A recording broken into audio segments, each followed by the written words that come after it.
నమస్కారం. ఈరోజు Nellore rural MLA Kotamreddy సేదరెడ్డి గారి ఆదేశాల ప్రకారం ఎండిఓ గారిని కలవటం జరిగింది.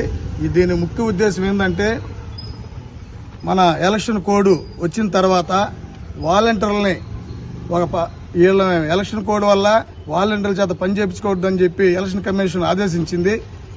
సందర్భంగా వృద్ధులకు, వికలాంగులకు, వితంతువులకు పెన్షన్లు వెంటనే సచివాలయం ద్వారా, అలాగే గ్రామ విఆర్ఓల ద్వారా, గ్రామ పంచాయతీ కార్యదర్శుల ద్వారా ఇప్పించాలని చెప్పి మేము ఇంటింటికి వెళ్లి ఇవ్వాలని చెప్పి ముఖ్య ఉద్దేశంతోనే ఇక్కడ ఎండిఓ గారికి ఇవ్వడం జరిగింది. ముఖ్య కారణం ఏంటంటే, వైసీపీ వాళ్ళు దుర్మార్గంగా తెలుగుదేశం పార్టీ వాళ్ళు పెన్షన్ ఇవ్వబాకు, ఇంటింటికి ఇవ్వబాకు అని చెప్పి చెప్తున్నారని చెప్పి ప్రచారం చేయడం జరిగింది. మేము దాన్ని తీవ్రంగా ఖండిస్తున్నాం.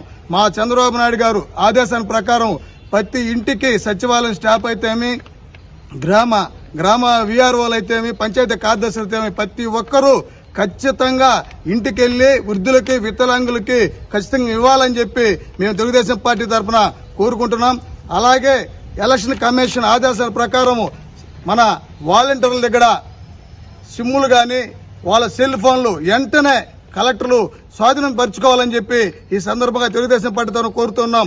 మేము ప్రతి ఒక్క ప్రజలకి, వితంతులకి, వికలాంగులకి, వృద్ధులకి ఒకటే తెలియజేస్తున్నాం. Telugu Desam party Nellore rural MLA తరఫున, అమ్మా మేము ఎటువంటి ప్రకటనలు చేయలేదు. ఖచ్చితంగా మీ ఇళ్ల కాడికి వచ్చే పెన్షన్లు ఇస్తారు. దయచేసి మీరు అపార్థం చేసుకోకూడదు. దయచేసి ప్రతి ఒక్కరికి సచివాలయం సిబ్బంది, మీ పంచాయతీ విఆర్ఓలు గాని ప్రతి 18 గ్రామాలు, 26 డివిజన్లో మీకు ఇంటికాడికి వచ్చే ఏర్పాట్లు చేయాలని చెప్పి మేము ఆర్డీఓని కలవడం జరిగింది. 12-10 కమిషనర్ గారు కలిసి మెమోరాండం ఇవ్వదలుచున్నాము.